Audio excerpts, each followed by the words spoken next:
Bismillahirrahmanirrahim. Assalamualaikum warahmatullahi wabarakatuh. Alhamdulillahi rabbil alamin. Wassalatu wassalamu ala ashrafil anbiya'i wal mursalin wa ala alihi wa ashabihi ajma'in. Allahumma salli ala Muhammad wa ala ali Muhammad kama sallaita ala Ibrahim wa ala ali Ibrahim wa barik ala Muhammad wa ala ali Muhammad kama barakta ala Ibrahim wa ala ali Ibrahim. Wa ba'du. Bapak Ibu yang dimuliakan Allah Subhanahu wa taala, pertama-tama mari kita luruskan dulu niat ya, bahwa segala aktivitas yang kita jalani pada pagi hari ini dan insya Allah sampai selesai semata-mata adalah untuk mendapatkan ridha Allah ya. Di sini kita bersilaturahim, juga menuntut ilmu, jadi semuanya adalah bagian dari ibadah. Mudah-mudahan dengan lurusnya niat itu Allah semakin menyempurnakan petunjuknya ya untuk kita semua, amin ya rabbal alamin. Kemudian tidak lupa salawat dan salam juga mari kita selalu sampaikan kepada Nabi kita, Nabi Muhammad Rasulullah sallallahu alaihi wasallam. Mudah-mudahan dengan salawat yang terus-menerus kita sampaikan juga Allah ya tanamkan dalam hati kita ini kesungguhan ya untuk selalu beruswah kepada Nabi. Karena salawat dibacakan ribuan kali, kalau tidak beruswah kepadanya itu ada yang hilang ya, tidak sempurna. Jadi salawat diucapkan tapi juga dibarengi dengan i'tikad yang kuat ya, untuk bisa mempraktekkan, mengikuti sunnah-sunnah Rasulullah. Itu yang paling penting ya, karena beliau adalah uswah. Nah mudah-mudahan jadi setiap kali kita bersalawat itu selalu munculkan dalam hati Bapak Ibu ya, harapan atau keinginan yang kuat untuk juga bisa hidup sebagaimana hidupnya Nabi Muhammad. Karena kehidupan beliau adalah kehidupan Islam itu sendiri ya. Di dalamnya ada keberkahan, ada rahmat Allah, dan di dalamnya juga ada petunjuk-petunjuk untuk sampai ya kepada keyakinan kita dalam Islam ini dengan apa yang telah diajarkan oleh Rasulullah SAW. Bapak Ibu, pada kesempatan hari ini kita ingin sama-sama belajar ya. Jadi saya istilahnya sharing ya Bu ya, berbagi. Saya ingin berbagi dengan ibu terutama yang dalam kaitan ini adalah ada di program personal branding Mubalighot ya, untuk semua yang ada di Aisyah ini, terutama Mubalighot. Jadi memang Bapak Ibu, fenomenanya ini saya ingin berangkat dari fenomenanya dulu ya, dari kejadian nyata dulu, bahwa seorang ahli media sosial ya, namanya Negroponte, dia menulis sebuah buku yang judulnya We Are Being Digital. Jadi kita ini sudah menjadi manusia digital sekarang katanya gitu. Tidak bisa dihindari ya. Mau tidak mau gitu. Kita ini sudah menjadi manusia digital, being digital.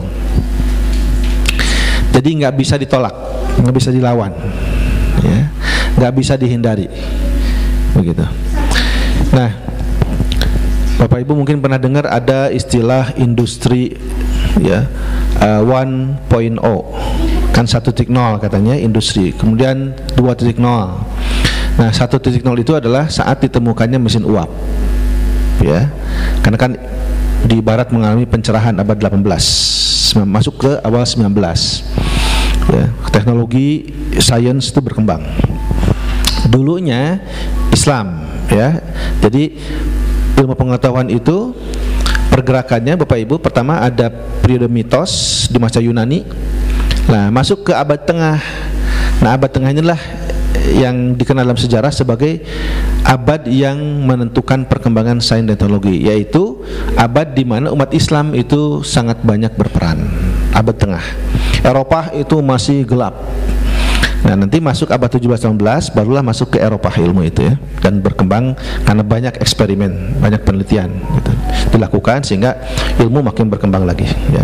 Nah sekarang yang mendapatkan itu adalah Eropa Barat ya, gitu. Dan Islam sekarang mulai kembali mengintegrasikan sains dengan tuntunan Islam itu seperti apa untuk kebaikan hidup manusia di muka bumi gitu ya. Jadi Barat boleh jadi punya sainsnya, nanti di Islam itu punya etikanya ya. Ini harus dipadukan Bapak Ibu.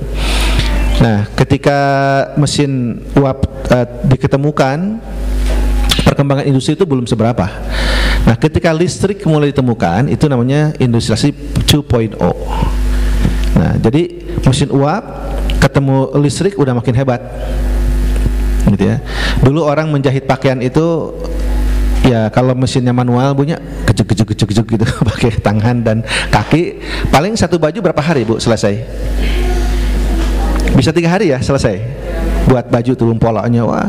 Nah dengan aja listrik ya maka muncullah industrialisasi. Jadi buat baju itu sekarang ya satu hari itu satu orang itu bisa 10 karena pakai mesin gitu. Nah industri 3.0 itu ditemukannya komputer. Makin hebat lagi karena orang sudah bisa merancang pola segala macam itu dengan mudah di komputer ya, jadi produksi barang itu makin kuat, makin cepat, makin masif gitu Bu. Nah berikutnya 4.0 ditemukannya internet. Jadi sekarang itu dunia kita ini dunia digital itu karena disambungkan dengan internet. Makin hebat lagi karena jangkauannya sudah tidak lagi lokal tapi global. Maka muncullah dulu ya ada tulisan Global Village. Jadi desa global. Kita ini seperti desa luas tapi terhubung gitu kemana-mana dengan cepat. Dan dengan internet orang bisa berkomunikasi ke luar negeri ya tanpa harus ada paspor, tanpa harus ke sana gitu. Makanya muncul teori-teori. Misalnya dalam teori komunikasi dulu itu ya man to man. Orang tuh kalau telepon kan telepon biasa ya manual, halo sana halo satu. Sekarang ya dulu mah one to one, sekarang one to many. Itu kan Zoom ya Google Meet itu bisa banyak orang. Itu perubahannya loh Bu, dengan dunia internet. Jadi cepat digital itu mainnya. Transportasi dulu orang kalau mau ke Garut harus keluar rumah naik angkot ke stasiun, ke terminal, dari terminal baru ke sana ke terminal. Jadi station to station kan konsepnya, terminal ke terminal. Sekarang bukan terminal ke tapi home to home. Ibu tinggal klik datang, mangga naik langsung geleyeng ke mana tempat terjauh pun ditempuh, ke kampung pun langsung dongkap ke tempat tujuan. Jadi home to home. Sudah bukan lagi station to station. Ya, komunikasi sudah bukan man to man tapi man to many. Bahkan many banyak ke banyak. Itu teorinya, Bu. Dengan internet. Terus orang sekarang ya, kalau ada kebutuhan itu sudah proses sudah berganti ke aplikasi. Ya. Ibu sore hari kan biasa hujannya bunyi. Ya hujan teh biasa nama nggak baso ya, mantap nama ya. Cek ibu teh. Daripada beli keluar mending we klik gitunya langsung kan. Ya, yang baso cap haji atau baso enggal Malang ya terserah ibu. Aya nu nganterkeun. Jadi sekarang sudah proses berpindah ke aplikasi. Itu budayanya begitu sekarang, mau tidak mau. Dan bukan tidak mustahil Bapak Ibu ya, dengan perkembangan teknologi itu tercipta pula kekurangan, kelemahan dan kejahatan-kejahatannya. Aspek moral ya, itu tidak mustahil gitu. Karena kita ini sekarang juga selain manusia digital, jadi generasi tungkul memang. Tungkul terus pokoknya scroll. Di stasiun nungguan scroll, angkot nungguan scroll, badai rapat nungguan heula scroll heula gitu. Di restorannya nasi belum datang Bu, scroll. Memang jadi generasi tungkul jadi. Nah itu tuh pengaruh. Jadi ternyata teknologi itu mempengaruhi cara kita hidup ya, budaya segala macam. Nah kaitan dengan peran kita sebagai Muslim, Ibu, ada satu peran yang memang ini juga sama, melekat, tidak bisa dihilangkan, tidak bisa dihindari. Apa itu? Peran atau tugas seorang Muslim adalah berdakwah. Ya, Seorang muslim, seorang mukmin itu punya tugas yang melekat, siapapun dia pokoknya, Bu. Ya, apapun profesinya, ya. Mau sebagai seorang dokter, aktif di militer, ya, seorang pengusaha, petani, peternak, ya, begitu, guru, kiai, dosen, ibu rumah tangga, semua walaupun berbeda profesinya, tapi punya satu tugas yang melekat sebagai seorang muslim. Apa itu? Dakwah, begitu, ya. Dan dengan dakwahlah sebetulnya peradaban ini kemudian tercipta, berkembang. Karena kalau nggak ada dakwah nggak mungkin, Bu, dunia ini berkembang.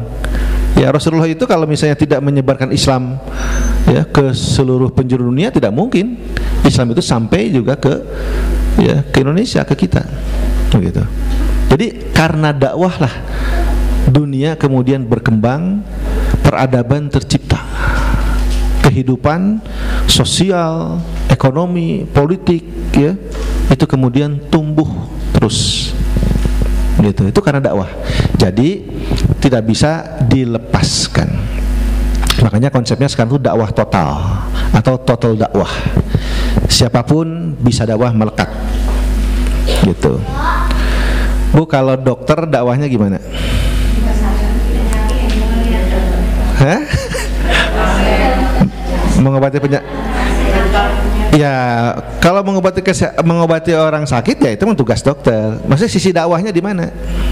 Dakwah itu kan mengingatkan orang, menyadarkan orang, mengembalikan orang, ya, pada jalan Islam, pada Allah, biar ingat gitu.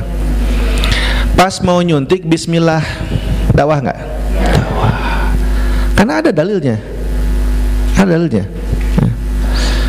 Kullu dzibalin la yubda bil bismillah fahuwa aqta'a. Gitu, ya.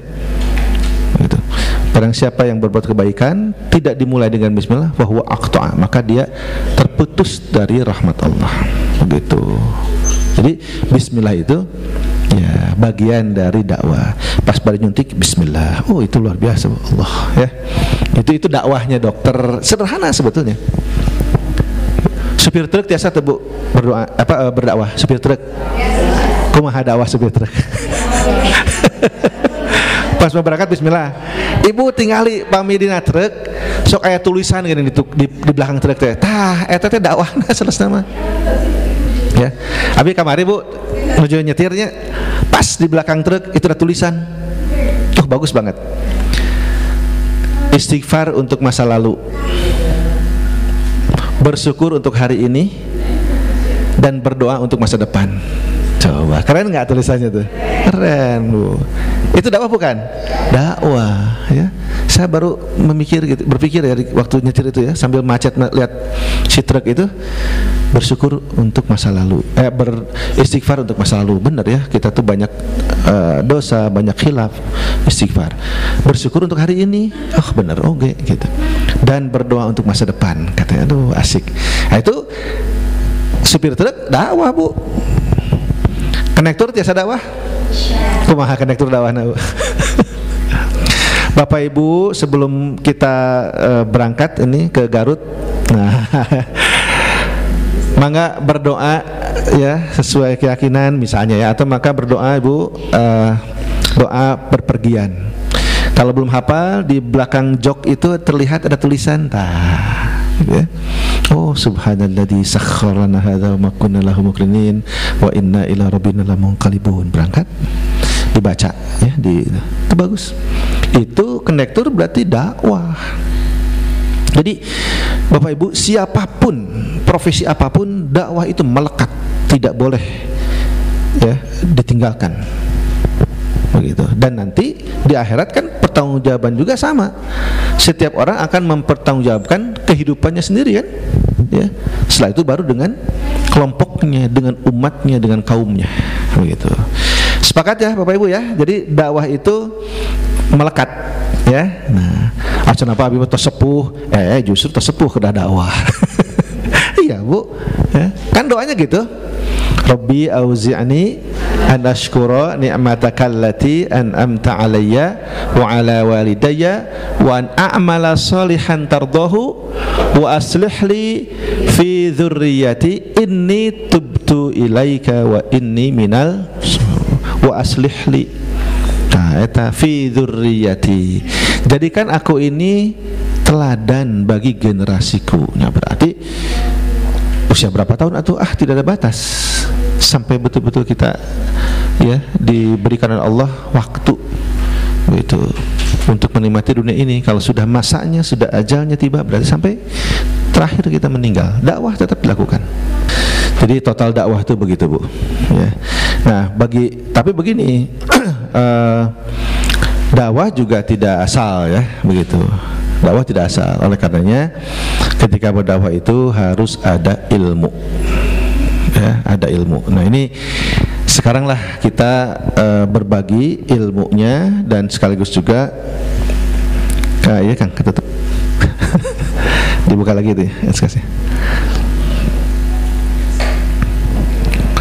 Jadi Ibu nanti di sini selama pelatihan ini akan dapat 2 materi ya, teori dengan pelatihannya langsung ya, dengan pelatihan. Jadi jangan khawatir Bapak Ibu ya, sekalipun wah saya bagaimana nih sudah usia lanjut begini, bisa kita? Wah bisa.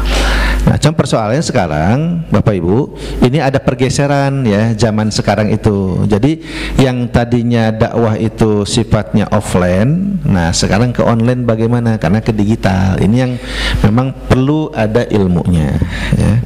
Baik. Nah, Bapak Ibu, saya ingin mengawali dari surat Ibrahim ayat 4. Sudah hafal ya? Ya, a'udzubillahi minasyaitonirrajim. Wa ma arsalna mir rasulin illa bilisani qaumihi liyubayyina lahum fayudhillullahu may yasha'u wa yahdi may yasha'u wa huwal azizul hakim. Ya, kita garis bawahi Bapak Ibu ayat ini di kalimat yang pertama, wa ma arsalna, tidaklah kami utus ya, gitu ya, mir rasulin, gitu, sebagian dari rasul-rasul itu, illa bilisani qaumih, kecuali dengan lisan kaumnya ya.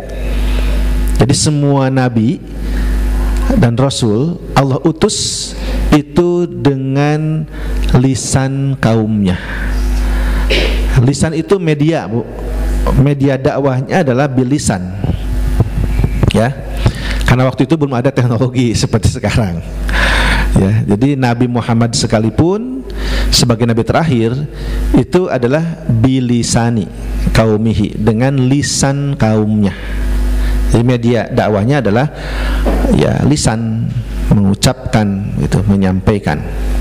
Nah, yang perlu kita pahami juga dari ungkapan ayat ini, penafsirannya adalah bahwa bahasa kaum itu bahasa apa? Bahasa yang mana? Ya. Secara teoritis Bapak Ibu, nah kita pahami bahwa kaum itu kan sifatnya lokal ya, karena satu kaum ya. Ada kaum, ada etnis ya, ada klan, itu istilah-istilahnya ya. Kaum, etnis, klan, kelompok, suku, kabilah gitu ya. Syu'uban wa qabaila, su'ub. Jadi ada kabilah. Nah, nanti kalau kaum atau kabilah itu kemudian bersatu dalam satu batas teritorial wilayah ya, yang formal namanya bangsa atau negara. Ya. Negara Indonesia atau bangsa Indonesia ini terdiri dari berbagai macam suku. Ya, dari mulai Sumatera, Aceh sampai Papua itu sukunya banyak. Bahasanya berbeda-beda. Ada yang tahu, Bu, bahasa lokal, bahasa daerah di Indonesia ada berapa? Betul, 342 apa gitu ya. Bayangkan, Bu, di Indonesia wae ya 300 langkung bahasa. Aduh, kumaha dakwahna, coba pahan dakwah itu dengan bahasa kaum Ya. Nah, jadi pengertiannya adalah ada memang tuntutan untuk juga bisa untuk bisa mengetahui atau belajar bahasa kaum yang lain. Pami ibu badai misalkan dakwahna di London atau banyak ku Sunda. Kan ku Inggris. Hello ladies and gentlemen, misalkan ya. Thank you, welcome here. Ya, welcome drink, misalkan. Ya, itu tiasa kayak itu nama lah gitu. Hello, just welcome drink. Oh, ternyata ambil minuman gitu maksudnya. Ya kan karena bahasa Inggris, ya gitu. Sekarang pertumbuhan Islam itu kan di dunia pesat, Bu. Di Jepang orang sudah mulai tersadarkan ya dengan Islam itu. Apalagi dengan kasus Palestina, itu orang juga banyak tertarik dengan Islam itu lebih karena juga melihat bagaimana mental ya kaum ibu-ibu itu di Palestina yang begitu sabar tangguh kita menghadapi berbagai macam ujian atau fitnah semacam itu yang sangat berat kan. Itu kan kayak mirip di Fir'aun itu. Bala ummir rabbikum azim wa fi dzalikum ya, karena anak-anak perempuannya dihinakan ya, dibunuh, wa yastahyuna nisaakum ya kan gitu. Coba bahasanya kan di Quran tuh dihinakan, dipermalukan, itu mungkin kalau bahasa sekarang mah ya dipersekusi, kemudian rudak paksa, nauzubillah, Bu. Ya. Kan tawanan-tawanan Palestina itu ditelanjangi ya. Itu benar-benar dihinakan, dipermalukan. Itu sama bahasanya wa yastahyuna nisaakum wa fi dzalikum bala'um mir rabbikum azim. Itu Quran sudah mendahului ya menjelaskan itu. Kembali Bapak Ibu, jadi ini dasarnya. Tidaklah kami utus para rasul itu kecuali dengan bahasa mereka, dengan bahasa kaumnya. Karena itu media dakwahnya, supaya mengerti. Nah, jadi bahasa kaum itu apa? Nah, pengertiannya bisa jadi dia bahasa lokal, bahasa masing-masing suku ya. Sunda ya pan Bu, macam-macamnya, Sunda halus, Sunda kasar. Ya. Bos, ku aing mau cepat gubernur makan gitu. Tah, bapak aing dah. Sunda teh gitu, aing nu kitu. Aing nu halusnya rupa-rupa lah. Nah, Jawa juga begitu ya. Jadi bahasa Jawa, bahasa Bali, bahasa Sasak, Nusa Tenggara, wah itu banyak sekali.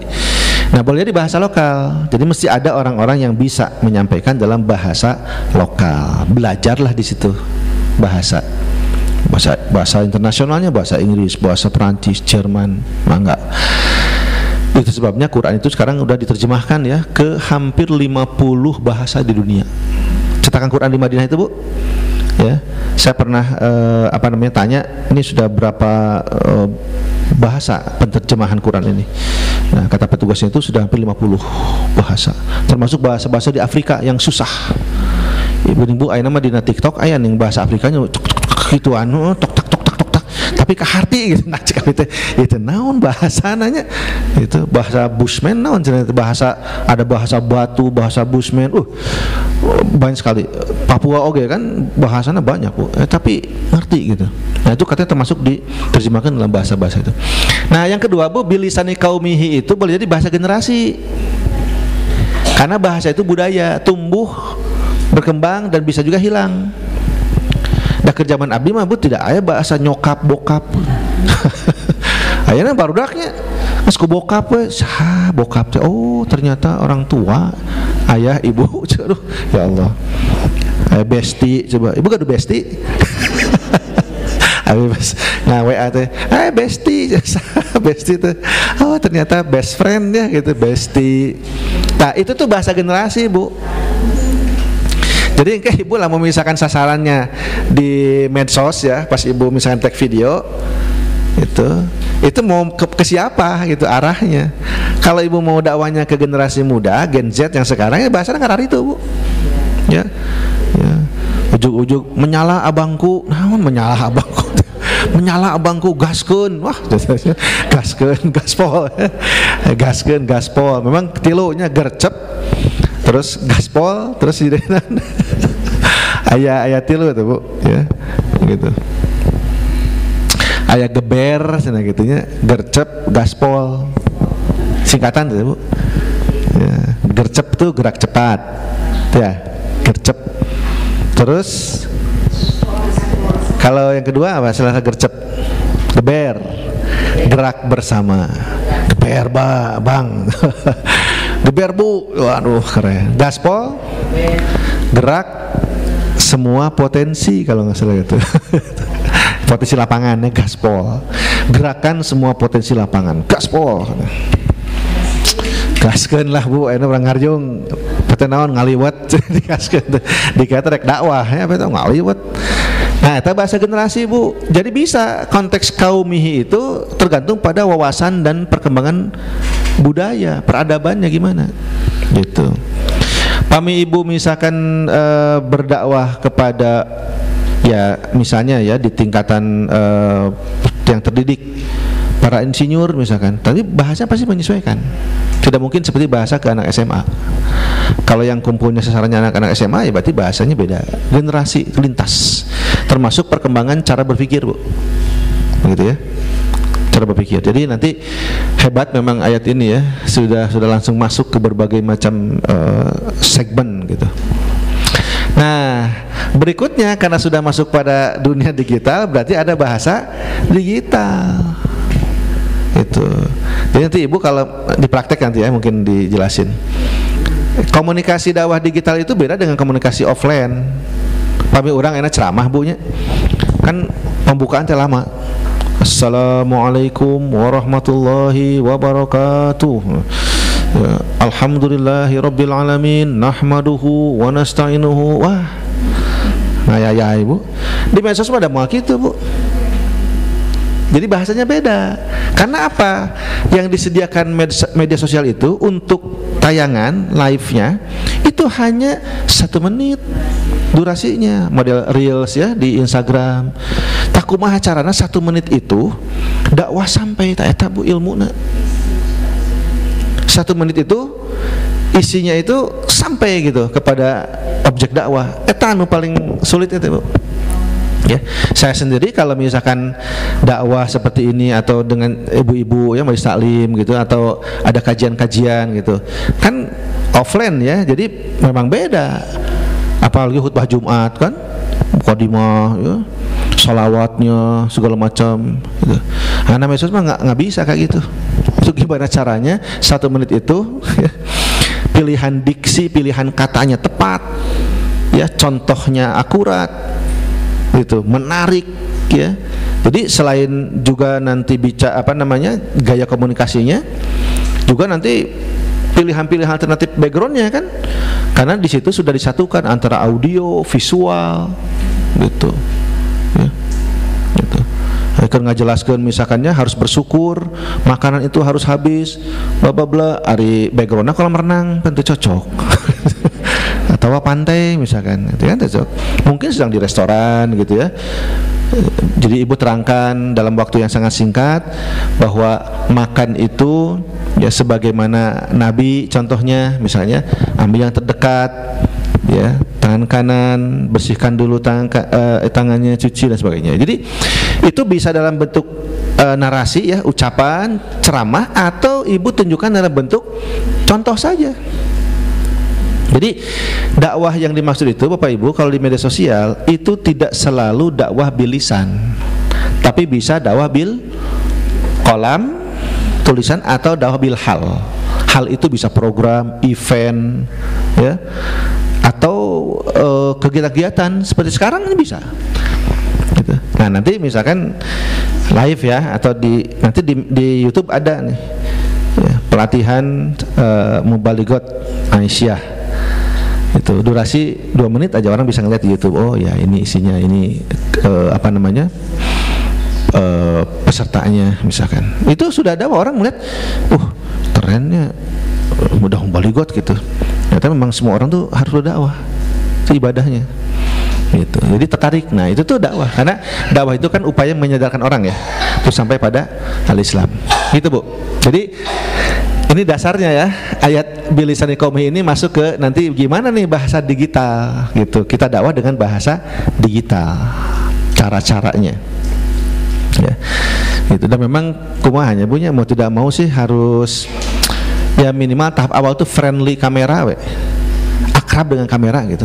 Kan orang mau di shoot langsung dialus-alus gitunya, tidak natural gitu. Kela-kela sekedap, wah make up heula, padahal tidak sebegitu. Nah ini kadang-kadang memang beda Bu, yang belum friendly, belum berkenalan ya, belum begitu akrab dengan medsos itu asa karagok.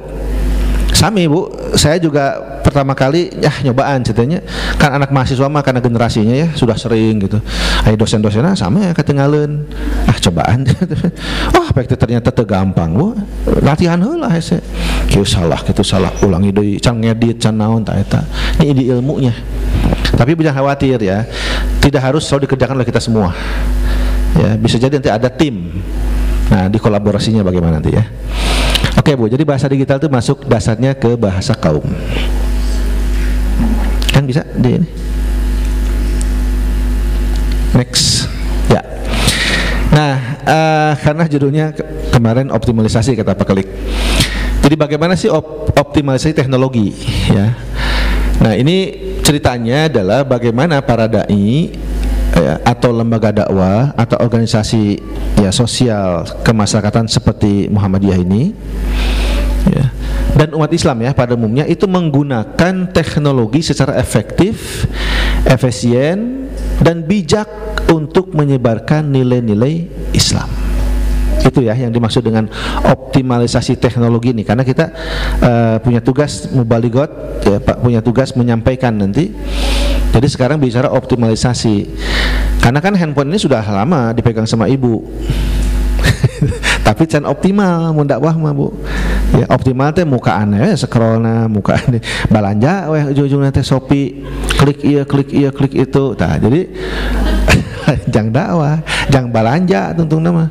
Optimal sih Pak, sudah optimal make jang eta, jang balanja. Ya.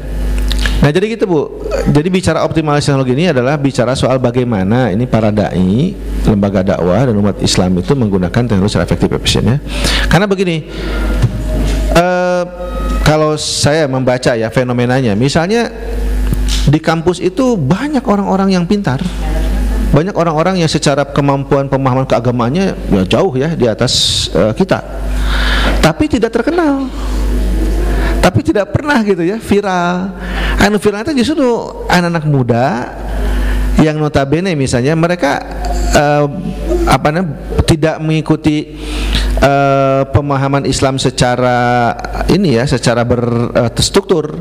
Misalnya nggak pesantren ya, hanya karena populer misalnya, tapi dia ngutip-ngutip hadis sedikit tapi bisa misalnya menyampaikannya dengan baik, itu bisa jadi viral. Ya nggak Bu? Ya. Gitu. Jadi gampang memang ya, cuma ya harus tahu caranya, tahu tekniknya ya. Profesor-profesor banyak tapi kok nggak viral karena nggak main di medsos, itu masalahnya. Coba kalau main di medsos ya, itu pasti bisa, pasti viral juga, apalagi ilmunya sudah kuat ya. Nah sekarang kita lihat ustadz-ustadz medsos ya, katakanlah yang populer di medsos, yang bertahan itu mereka yang punya sanadnya, keilmuannya ya bagus, kuat gitu. Jadi jelas ya, seperti Ustadz Al-Musomad ya, Ustadz Hidayat, karena sanad keilmuannya juga kuat gitu ya. Nah yang begitu akhirnya kalau sudah viral-viral sih mungkin orang bisa cepat, tapi tidak akan lama gitu engagementnya ya, maksudnya untuk bisa bertahan atau retensinya nggak mungkin. Nah jadi dakwah digital, nah ini kita bahasakan optimalisasi teknologi digital itu adalah dakwah digital. Apa sih dakwah digital itu? Sederhananya adalah model pengajaran Islam melalui media, gitu aja ya. Dakwah digital itu model pengajaran Islam melalui media digital. Nah ini Bu, bentar.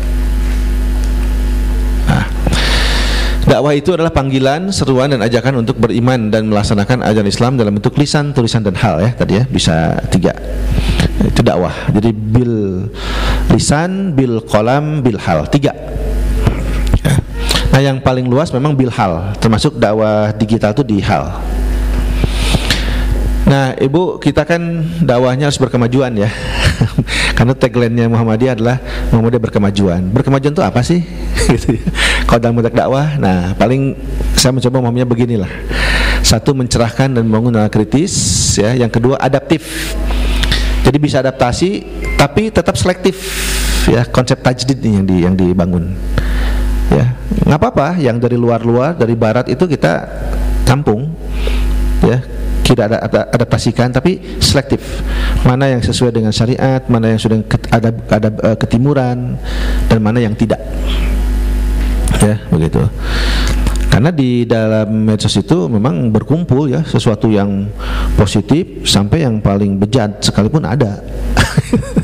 Ya, dari mulai Quran digitalnya itu, sampai tayangan-tayangan yang tidak bermutu gitu, yang merusak generasi juga ada di internet itu. Semua campur, Bu. Ya, harus siap. Makanya adaptif tapi juga selektif, begitu ya. Tapi selektif. Lalu menawarkan solusi, yaitu pembebasan, penyelamatan, dan pemberdayaan. Jadi arah dakwah Muhammadiyah itu, ya, diantaranya adalah pembebasan, ya, liberasi, kemudian transendensi, ya, naik. Jadi maksudnya sampai menghubungkan kita dengan Tuhan. Nah, ini acuan pengembangan dakwah, ya. Jadi hablum minallahnya, hablum minannasnya, ya. Pokoknya dakwah itu dijadikan sebagai sarana untuk mencerdaskan, membantu, dan memberdayakan umat. Begitu, Bu. Nah, karena tadi bicara soal optimalisasi, ya, optimalisasi teknologi, ya. Terus apa aktivitas dari konsep optimalisasi itu? Nah, ini diantaranya, satu, ibu harus memanfaatkan media digital. Kan tadi saya sampaikan, manusia kita sudah menjadi manusia digital, tidak bisa menghindari itu. Dan setiap diri ini melekat tugas dakwahnya. Siapapun, profesinya apapun, usia berapapun bisa kok berdakwah. Ya, bisa. Apalagi ibu punya potensi, misalnya punya kemampuan, punya skill di satu bidang, itu bisa sampaikan, gitu ya. Terdapat abi mangan bisa masak hungkul, bisa masak juga dakwah. Bisa nggak, Bu? Gimana caranya masak jadi dakwah buat orang?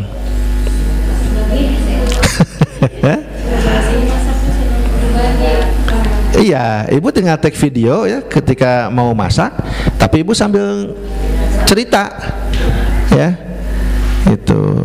Ini alhamdulillah bawang merahnya gede-gede ini, masya Allah, ya.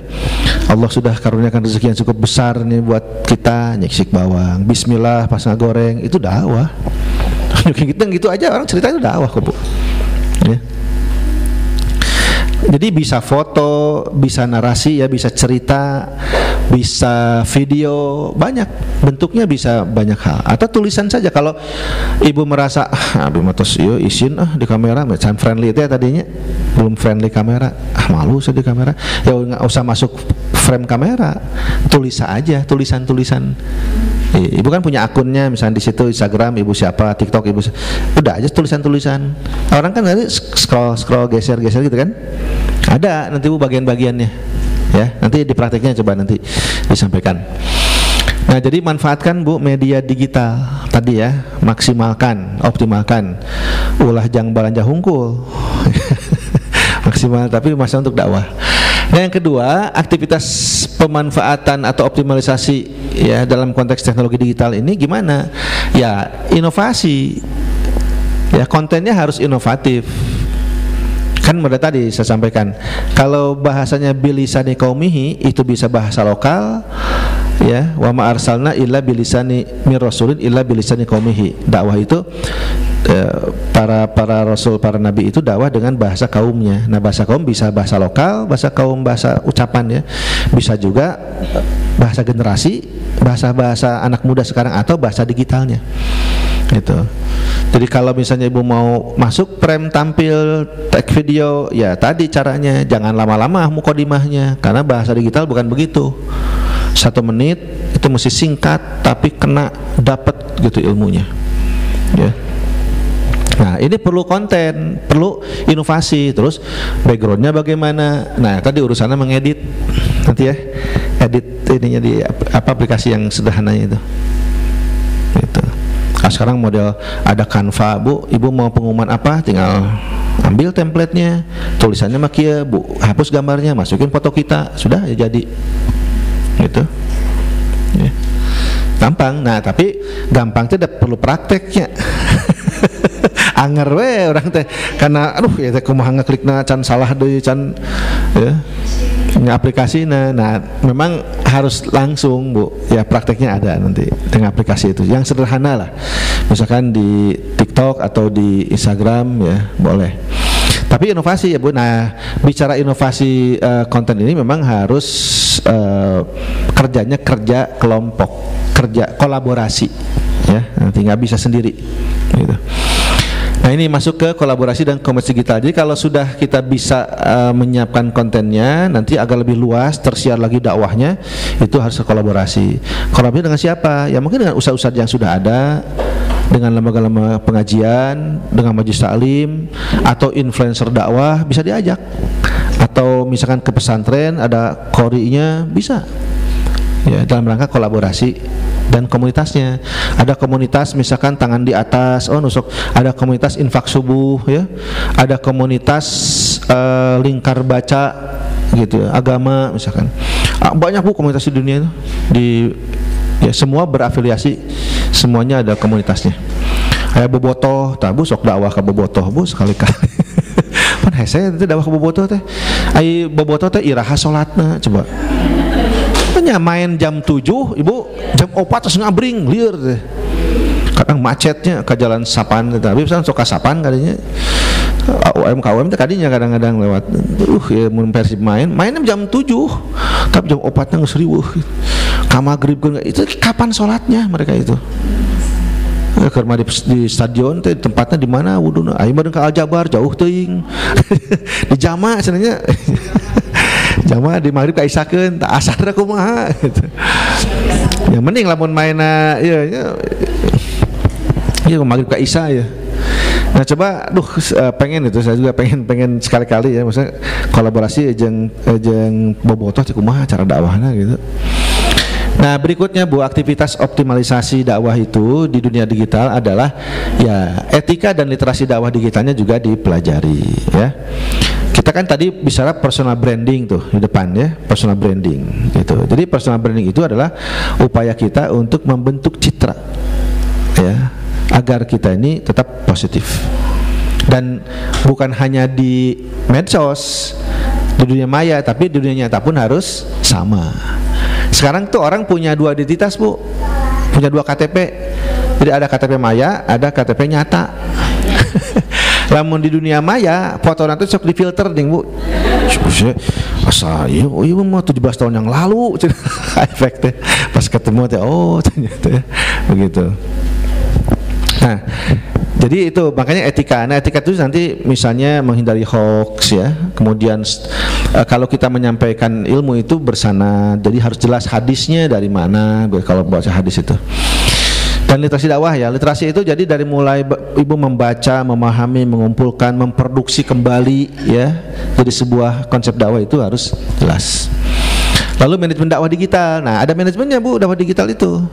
Misalnya kan di situ ada tuh apa namanya? Jadi kan sifatnya kalau medsos itu interaktif ya. Itu. Interaktif. Jadi bisa komen, bisa like ya. Bisa juga merepost. Iya, men-share lagi. Nah, itu tuh manajemennya. Jadi kalau kita ingin melihat dakwah kita ini sebetulnya diterima nggak sih oleh objek dakwah kita? Kalau sasarannya anak muda, apa sasarannya orang tua gitu ya. Dibaca dulu segmennya. Ternyata nah di situ ada engagement nanti kan. Yang tanya, yang memberikan dukungan ya, memotivasi banyak.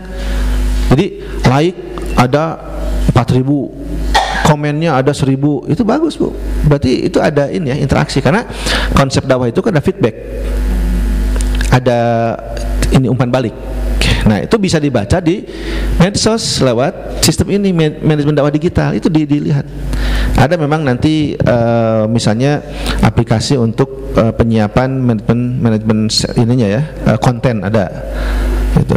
Tapi paling tidak kita melihat bahwa oh ada engagement, ada ketertarikan ini sekian puluh orang, dan bahkan bisa dibaca gini Bu, kalau untuk profesional itu ya di manajemen dakwah digital itu mesti dibaca ini yang komen kalangan mana. Oh ternyata orang tua. Nah berarti orang tua ya yang butuh konten semacam itu tuh. Jadi kita nanti produksinya sesuai gitu. Ya. Itu Itu di situ medsos itu, manajemen dakwahnya ada. Nah yang terakhir pemanfaatan teknologi cerdas. Ibu Ai tarang AI artificial intelligence itu. Jadi itu tuh harus dimanfaatkan memang teknologi. Kayak gini Bu, banyak misalkan yang masuk ya komen gitu. Nah tapi kita pengen jawab. Nah bisa Bu sama mesin dijawabnya gitu, asal di save, caranya ada di situ ya, tinggal klik. Jadi yang jawabnya itu mesin. Nah orang akad nyetir, ayan kumaha itu kan keur masak, anu naros misalnya ibu terkenal ya, viral. Pasti itu banyak ada yang tanya, ada yang segala macam. Itu kan mengganggu juga aktivitas kita Bu. Ke mesin aja jawab mantos. Gitu ya. Kasuk aya kayaknya pas orang telepon sedang rapat gitu. Padahal nggak jemputnya mesin Bu. Lain orangnya sedang rapat ya, mesin sedang rapat, jadi udah di set gitu, bisa. Nah jadi memang ini harus dimanfaatkan juga ya teknologi kecerdasan ini. Nah itu Bu aktivitas dakwah digital ya. Nah pemanfaatan itu misalnya apa yang dimanfaatkan, media sosialnya nih, Facebook, Instagram, YouTube, TikTok, atau website dan blog ya, blog dakwah, ada artikel kan suka ada ya, artikel Muhammadiyah juga kan ada tuh ya, website Muhammadiyah macam-macam, ada Aisyah, ada bagian apalagi Muhammadiyah Bu, banyak itu kan bagian-bagiannya ya, di wilayah, di pusat. Kalau saya berteman misalkan ya, jadi follower untuk Muhammadiyah tapi bilang lingkungan tuh, karena saya di lingkungan misalkan ya, tentang sampah, tentang bagaimana reboisasi, ayat-ayat tentang lingkungan hidup, itu ada. Nah saya lihat di blog dakwahnya, di websitenya apa, artikel, kajian, jadwal ya, kan jadwal sholat kita tinggal kirim ya, ngirim jadwal sholatnya minimal dah Bu, dakwah itu teh. Alhamdulillah sering ting jadi ya banyak. Siapa mah hayo we share jadwal ya sholat, bagus apal urang oge zuhur mah jam sakitu. Aya nu kitu Bu, macam-macam lah ya. Tapi penerimaan dakwah begitu Bu, harus siap ya. Nah, jadi satu juga ini soal mental ya. Ibu kalau misalnya sudah mau mulai dakwah di medsos harus siap mental. Karena tidak semua orang itu mungkin bisa terima. Ya, netizen dia galak Bu, jempol ya. Saya pernah take video ya, ceritanya ya ngajar ngaji gitu ya. Tapi memang kan saya menerangkan gitu ya. Ayo nu komentar, mana tuh cenah muridna Pak Ustad? Aya nu jempol aya nu ngajatohkeun aya. Atuh, tah kudu siap teh eta, bu mental ya. Dan jangan langsung jatuh gitu. Ya, tenang aja. Emang itu netizen. Nah, itulah tadi personal brandingnya harus kita mainkan. Gimana caranya ya? Harus tahan banting betul Bu di medsos, karena mungkin wae kan yang lihat itu nanti orang non muslim misalkan. Bisa aja kan jelek-jelekin juga gitu ya. Atau tidak suka ya, julid ya, bahasa anak muda julid. Ternyata julid itu bahasa generasi Bu. Nah dulu mah saya tidak mengenal kata julid itu.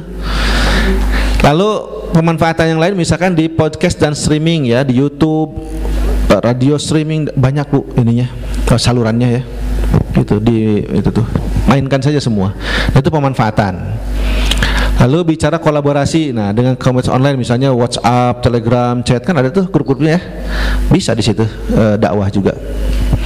Atau dengan ustadz, influencer yang muslim ya, konten kreator, nah, kita kerjasama gitu. Itu kaitan kolaborasi komunitas, ini bagian dari aktivitas ya, pemanfaatan teknologi digital untuk optimalisasi dakwah. Inovasi konten misalnya punya. Nah ini lihat Bu visualisasinya bagaimana, kan background ya, jadi biar enak dilihat gitu loh ya. Tapi begini ya Bu ya, kadang-kadang saya sih melihat di konten-konten medsos gitu ya, sebetulnya tidak harus terlalu wah gitu setting backgroundnya ya, tapi yang paling penting itu adalah skill ya, dan apa yang disampaikan itu betul-betul diterima, itu yang berbobot ya, begitu. Seperti gini, ada yang rekaman misalnya lagu ya, itu harus bagus studionya, tapi ada yang cuma biasa-biasa tapi dia jago gitu main gitarnya, terus nyanyinya, terus suaranya bagus, udah viral gitu. Jadi jangan khawatir, sebetulnya tidak harus selalu ideal ya.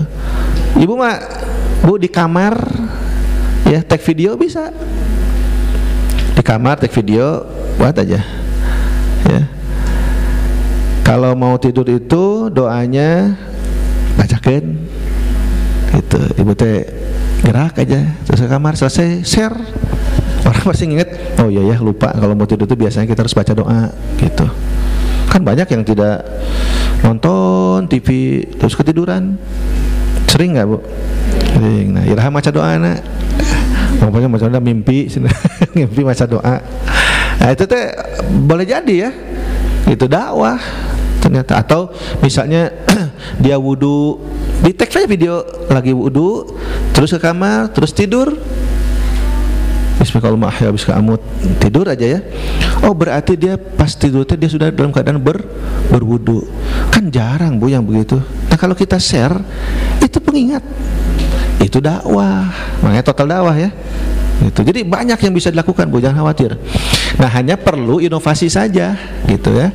Di visualnya gimana, storytellingnya gimana, ngucapin ini ya, maksudnya supaya tidak bertele-tele tadi. Jangan sampai pembukaan dulu Assalamualaikum warahmatullahi wabarakatuh, alhamdulillah, terus kurang sewudu, terus tidur atau kaburu, nari langsung orang langsung pindah. 1 menit ya, itu 30 detik sampai 1 menit Bu, tuh menentukan. Kecuali kalau podcast ya, itu kan ngobrolnya lama. Nah itu bisa 30 menit, 1 jam. Orang kalau tahan dan menariknya ya lihat aja terus. Tapi kalau enggak ya skip gitu. Beda-beda ya, tergantung Bu. Bukan berarti harus juga seperti itu, beda gitu. Ada orang yang ceramah. Nah, menurut saya misalkan sekarang ada pelatihan dari awal itu kan di tag ya, diambil videonya, nanti tinggal diedit ya, dimunculkan di YouTube atau di medsosnya, nggak usah dari awal sampai akhir. Hal-hal penting yang menarik apa, edit masuk gitu. Cuma main 2 menit tentang dakwah digital itu apa sih? Oh ini aktivitasnya apa? Ketemu udah gitu. Orang tuh singkat-singkat ya, karena serba instan Bu sekarang itu. Ya karena aplikasi juga instan ya, lama-lama budaya kita ini budaya instan, budaya menyingkat. Ya budaya menyingkat, disingkat-singkat semua. Namanya juga disingkat. Nah lalu infografisnya ya, animasi. Nah tadi menggunakan kecerdasan buatan itu ya, AI voice. Nah ibu misalkan buat seri dakwah tematik, bagus tuh Bu. Kan jarang ya yang dakwah tematik itu. Misalkan tentang akhlak, dari mulai akhlak terhadap orang tua, guru, teman, terus gitu ya, tersusun. Itu menarik Bu, ya menarik. Apalagi sudah diiklankan kan, kitabnya ini ya, ta'lim muta'alim misalkan, cara menghormati guru bagaimana, apakah perlu kikieuan misalkan ya, dongkoan, apa perlu ya kumaha, apa ngengsrod misalkan kan meureun kudu aya eta teh kan ya, yang manusiawi, yang meninggikan derajat tapi dengan tetap ada takzim ke kiai, ke ustadz, ke dosen, itu gimana caranya? Gitu. Itu kan dakwah. Misalnya ya. Terus seri nanti tag video berikutnya akhlak terhadap sesama, ke temen ngobrol. Ya. Nah di situ nanti ambil tuh contoh-contoh Rasul bagaimana kalau berkomunikasi ya.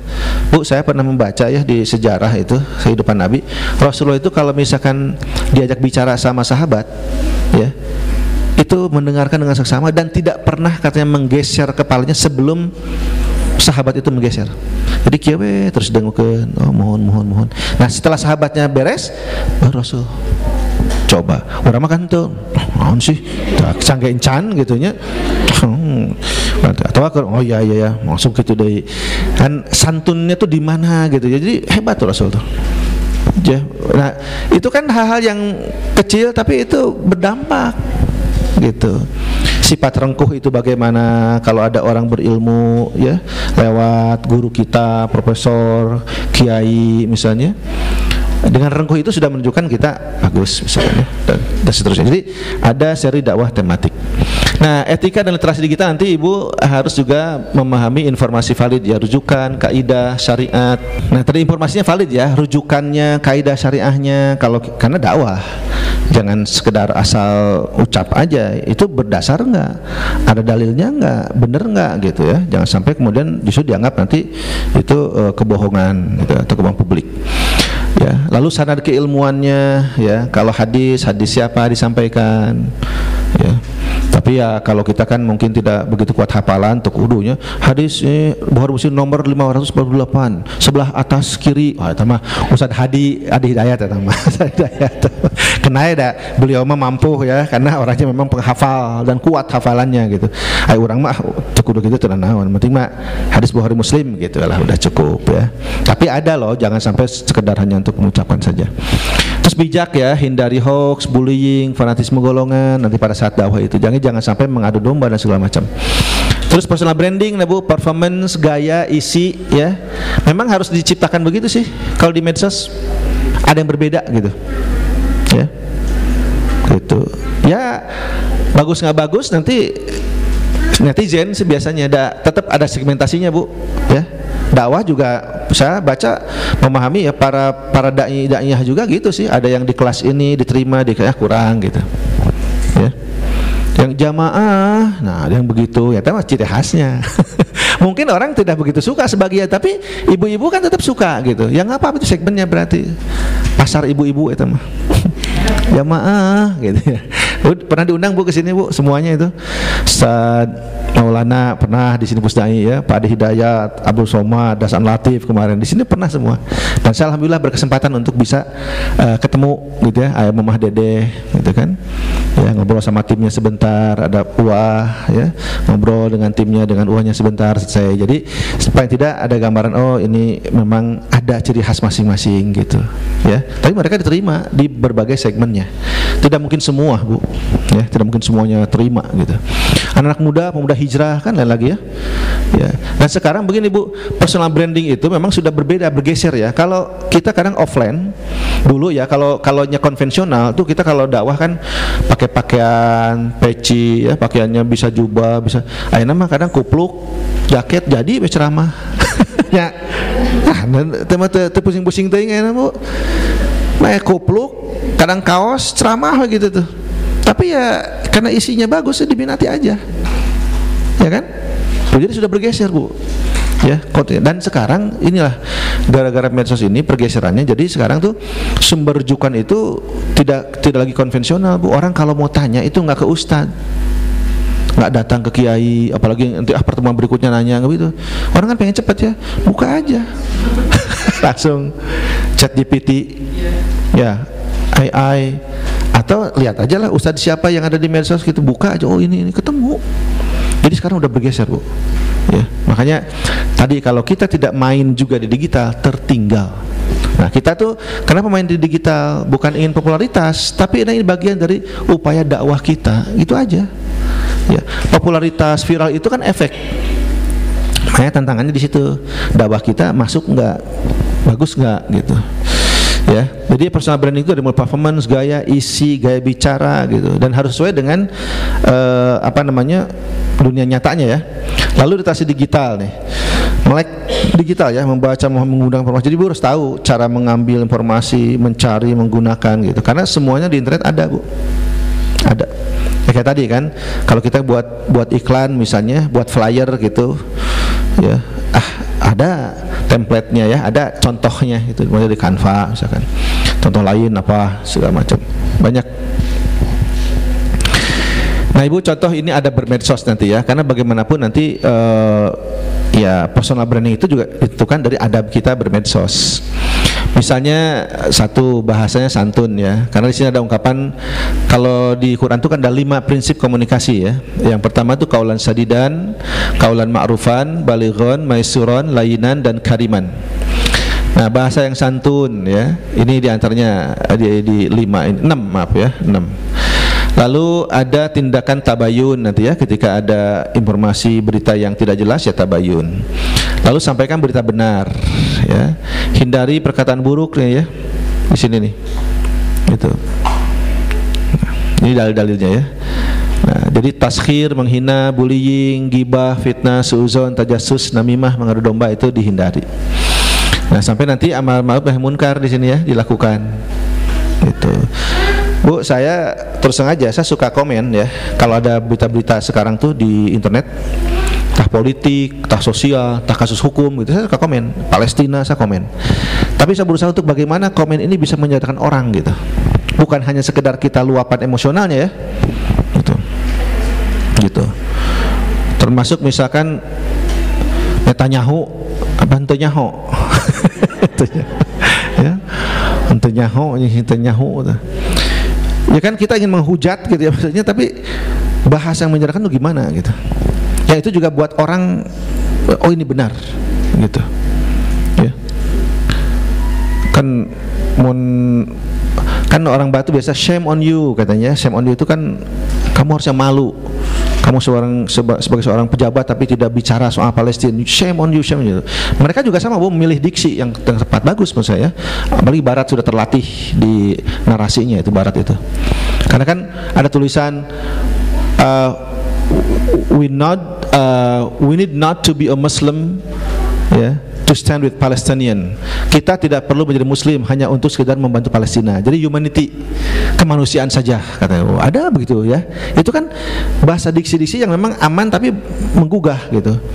Karena ibu lihat ya, orang-orang Barat itu kan perempuan-perempuan yang tidak dijilbab, bertato, tapi mereka bicara soal kemanusiaan.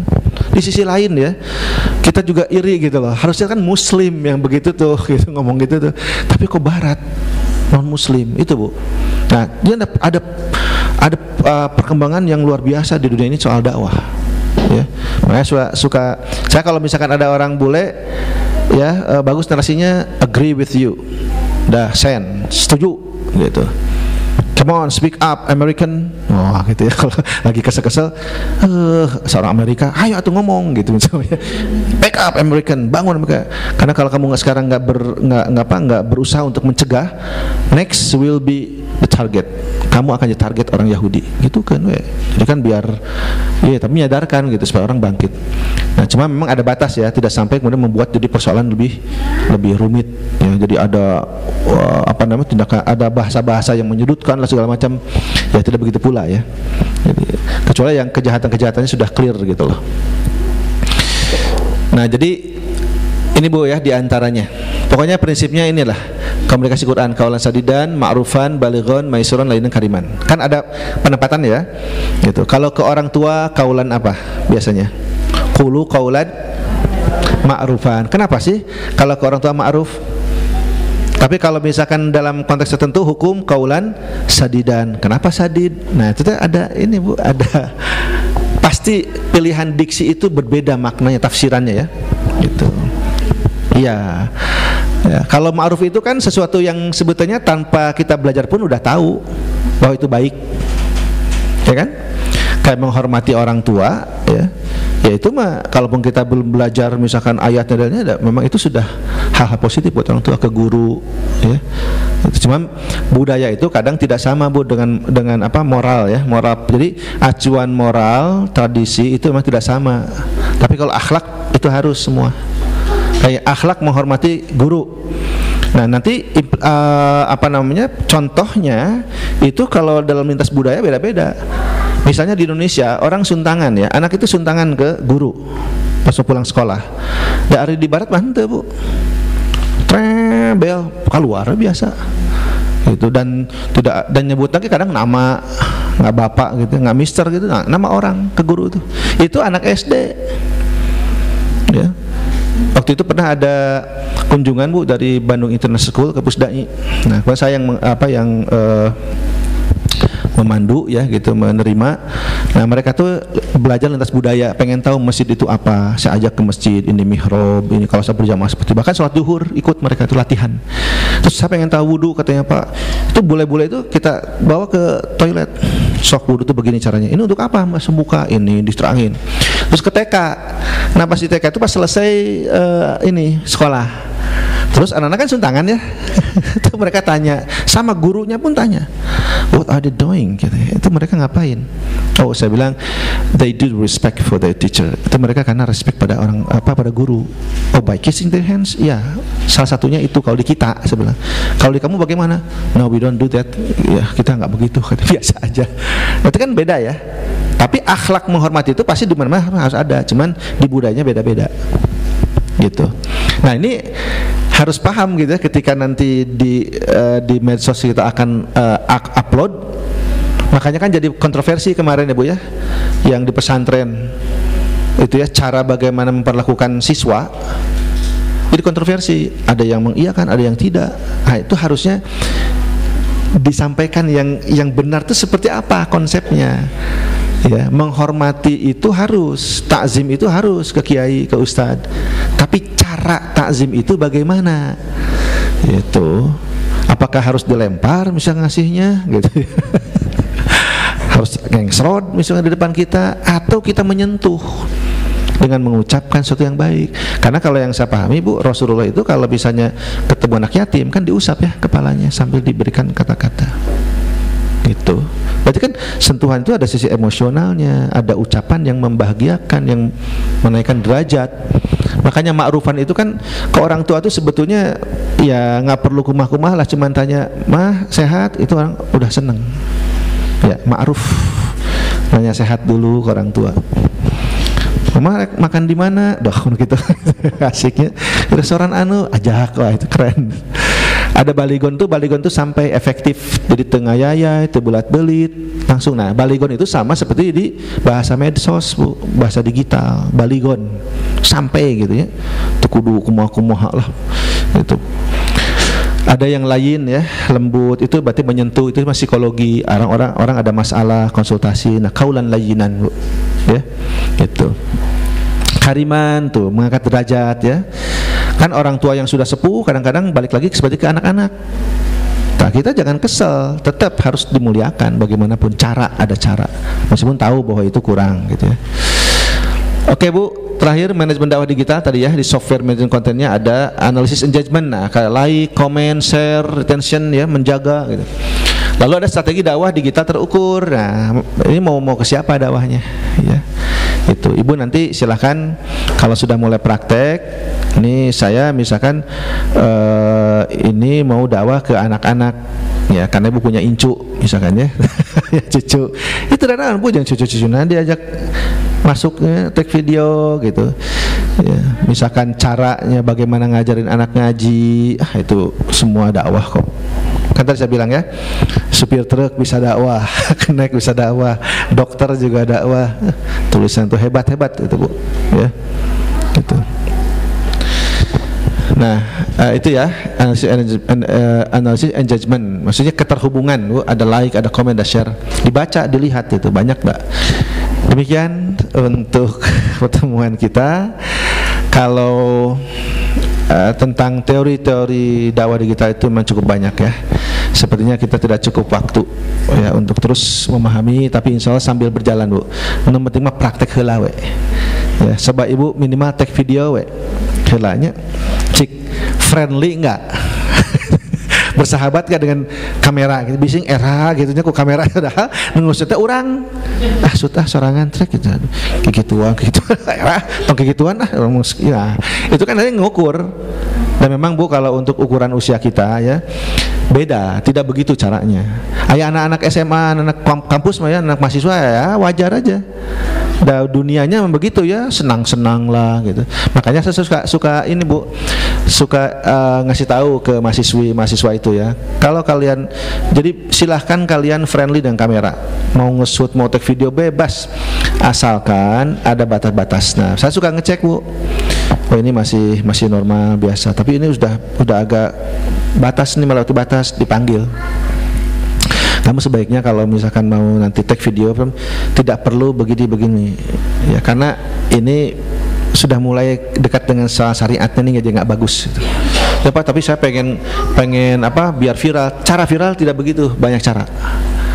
Ada Bu mahasiswa ya yang pakai konde, pakai baju kebaya gitu, jadi lucu-lucuan merenya, maksud namanya, jadi seorang perempuan. Nah, saya udah lama saya panggil akhirnya, ini nggak cocok. Kamu tampil sebagaimana kamu saja. Jadi jangan jadi orang lain. Udah, kamu bisa kok dakwah terus begitu. Karena ngikut-ngikut seperti perempuan itu jadi nggak bagus lah. Ya, kayak bencong-bencongan gitu.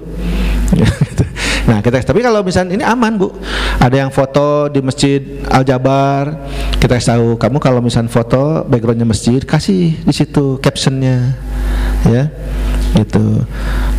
Apa bisa di situ waktu sholat duhur, indahnya berjamaah, selesai, itu doang. Sudah bagus, berjamaah itu bagus gitu. Backgroundnya Masjid Al-Jabar. Oh. Oh gitu, naon atuh Bu tamanya, gitu. Jadi cekap itu. Nah ibu, apalagi ibu, kada ulah gituan, ya, dipoto beri, kieu, apa cekap itunya. Ibu biasa foto-foto, tapi di captionnya bagus. Atau sedang memandang masjidnya, takjub boleh. Nah, semua ekspresi itu dibaca oleh netizen, ketahuan kok Bu. Ya, mana yang memang ini dakwah, mana yang ini memang ingin main-main aja popularitas gitu ya. Itu harus bisa dibedakan, latihan lah Bu, latihan ya. Tapi tadi kalaupun tidak masuk frame di internetnya, minimal ibu tulisan ya, kan bisa tulisan, orang scroll tulisan begitu ya. Demikian Bapak Ibu dari saya, mudah-mudahan ada manfaatnya. Dan memang ini tidak cukup sekali ya untuk berdialog, berdiskusi, begitu nanti disambung oleh Pak Zia di public speakingnya, cara bicara, dan nanti Bu Femi ini sudah hadir, salah satu dosen kita juga di UM Bandung ya. Dan mudah-mudahan nanti ini membawa ini ya satu kesiapan lah untuk kita ya, nanti mendorong kita siap untuk bisa juga berdakwah di media sosial ya. Saatan tadi ini nggak bisa dihindari, nggak bisa ditolak ya, nggak bisa ditinggalkan. Itu dakwah digital itu harus masuk, apalagi dengan organisasi kita Muhammadiyah, Aisyah itu harus lebih banyak gitu berkiprah ya di lintas generasi manapun ya, karena dakwah Muhammadiyah adalah dakwah inklusif ya, terbuka, dan ini membangun peradaban untuk semuanya. Jadi kontribusi Muhammadiyah itu di milad sekarang itu sudah bukan lagi lokal, bukan lagi nasional, tapi dunia. Muhammadiyah itu sudah dunia ya konteksnya gitu. Itu saya baca begitu. Sekali lagi terima kasih atas perhatiannya. Mohon maaf bila ada banyak kekurangan. Assalamualaikum warahmatullahi wabarakatuh.